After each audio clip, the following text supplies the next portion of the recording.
What's the meaning of alternator?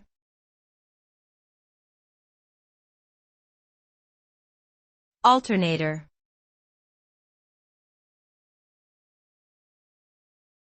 Alternator.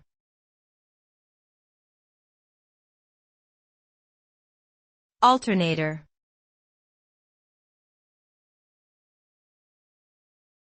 Alternator.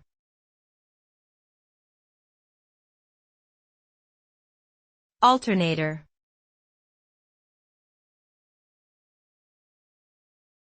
An alternator is a device used in vehicles to convert mechanical energy into electrical energy.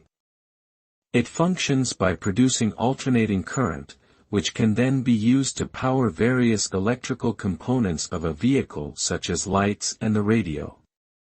Unlike a generator, an alternator produces electricity through the use of a rotating magnetic field, which eliminates the need for brushes and slip rings.